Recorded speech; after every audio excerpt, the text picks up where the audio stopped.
2 in the morning was the exact moment my life stopped feeling normal and started feeling like a fight I was not prepared to win. I remember the silence of my apartment breaking into sharp waves of pain that bent my entire body forward. It did not feel like something ordinary. It felt like my body was sounding an alarm that I could not understand but could not ignore either. I did not know it yet, but I was minutes away from a situation that would erase everything I thought I knew about family, love, and survival. My name is Emily Harper, and I am 26 years old. That night began like any other exhausted weekday evening. I had felt a dull discomfort on my lower right side, something I tried to laugh off as bad food or stress from work. I told myself to sleep it off and deal with it in the morning. I even convinced myself it was nothing serious because that is what people do when reality feels inconvenient. But around 2 a.m., that harmless discomfort turned into something violent, something that made standing impossible and breathing feel like a task I had to concentrate on. I dragged myself to the bathroom sink because I thought water on my face might calm me down. Instead, I saw my reflection and barely recognized the woman staring back at me. My skin was pale, my hands were shaking uncontrollably, and sweat was running down my forehead like I had just run for miles. The pain was no longer just pain, it was sharp, pulling, and constant, like something inside me was tearing apart. I realized very quickly that I was not dealing with something minor anymore. I reached for my phone with trembling hands and called my mother first. The call rang and rang, then went to voicemail. I tried again immediately, then again, each time feeling my panic grow stronger. I called my father next, but it also went straight to voicemail. My breathing became uneven as I switched between their numbers, pressing the screen so hard I thought I might break it. I was not thinking clearly anymore. I just knew I needed someone, anyone, to answer me. By the time I reached what felt like the 17th call, I was no longer standing. I had collapsed onto my kitchen floor, the cold tiles pressing against my skin while I held the phone to my ear and listened to the same voicemail message I had heard my entire life. I left message after message, each one more desperate than the last. In the final one, I told them I thought something was terribly wrong and that I needed help immediately, even though I could barely form the words through the pain and tears. There was no response, no footsteps, no voice, no comfort. Just silence on the other end and my body breaking down on the floor of my kitchen. What I did not know at that moment was that my survival would not depend on the people I had been calling, but on someone I had never met and a neighbor who barely knew my name. My neighbor, an older woman named Evelyn Patton, lived in the apartment next to mine. I had exchanged polite greetings with her in passing, nothing more. But that night she heard sounds through the thin wall that did not belong to normal life. She heard me fall. She heard the struggle, and instead of ignoring it, she called emergency services. That single decision is what pulled me back from the edge. When the paramedics arrived, I was barely conscious. They later told me that my appendix had burst and that the situation was extremely dangerous. They said that if I had stayed on that kitchen floor for even a short additional time, the outcome could have been irreversible. I do not remember being loaded into the ambulance. I only remember flashes of movement, voices, and the feeling of being pulled away from darkness I could not resist. At the hospital, everything became fast and blurred. Machines, lights, urgent footsteps, and medical voices surrounded me. I was taken into emergency surgery almost immediately. At some point during the procedure, my heart stopped. I was told later that I flatlined briefly before the team brought me back. In that moment, I did not see anything mystical. There was no light or sound. There was only silence so deep it felt like I had been removed from existence itself. When I came back, the world returned in fragments. Beeping machines, distant voices calling my name, and a pain in my chest that felt heavier than anything in my stomach had ever been. I did not understand what had happened at first. It took time for reality to settle back into place.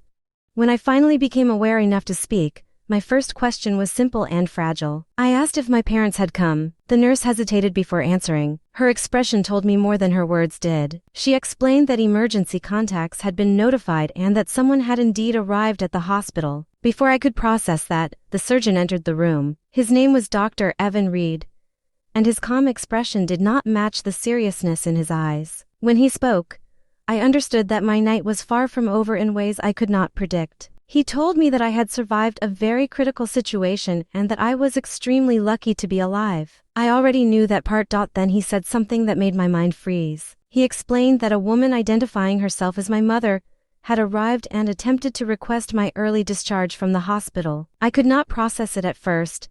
My body had just been pulled back from the edge of death, and someone had tried to remove me from care. He continued carefully, explaining that the hospital staff had refused because my condition was too serious and discharge would have been medically unsafe. He said she became upset and insisted, asking if there was any paperwork she could sign to override medical judgment. I remember feeling the room shift slightly as if the air had become heavier. I could not understand how urgency for my survival could be treated as something negotiable. Before I could ask anything else, the doctor paused and looked toward the door. He said there was something else I needed to know, something about the person who had handled my medical bill. At that exact moment, the door opened and a man stepped inside who I had never seen before in my life. He looked to be in his mid-50s, wearing a simple jacket and dark clothing. There was nothing flashy about him.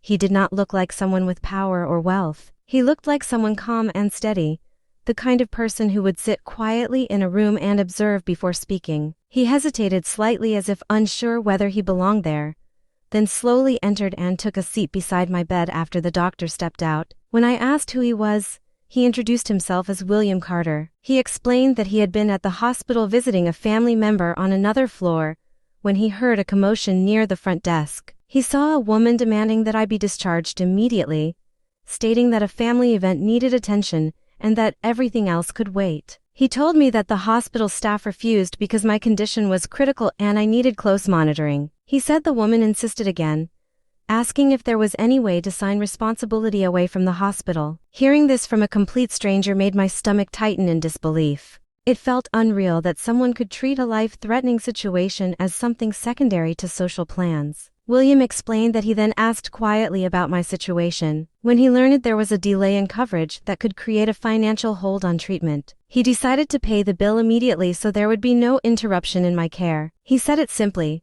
without pride or expectation, just a decision made in a moment when he believed it was the right thing to do. I did not know how to respond. My emotions collapsed all at once. I had just learned that the person I expected to protect me had tried to pull me away from medical care, while a stranger had stepped in to ensure I stayed alive. The contrast was too heavy to hold inside. I began crying uncontrollably, not quietly, but from a place deep inside that had been holding everything together until that moment. William did not try to comfort me with words. He simply stayed there, present and still, allowing the moment to exist without trying to fix it. That silence felt more supportive than anything else. It was the first time that night I felt safe without being told to feel safe. Later that day, my parents finally arrived. My mother entered first and immediately said she had missed my calls because her phone had been on silent. 17 missed calls, and silence was her explanation. She did not ask about my condition first. Instead, she commented on the room and the flowers that William had left earlier before returning to his family member. I told her calmly that a stranger had helped me. She responded with a brief comment about how unusual that was, but she did not ask any further questions.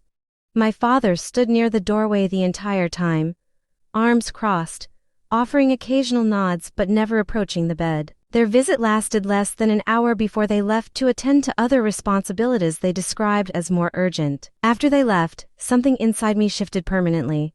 I realized I had spent years trying to earn attention in places where it was never going to be given freely. That night made it impossible to ignore that truth anymore. William returned twice more during my recovery, and on his final visit, he came with his wife, a kind woman named Susan Carter.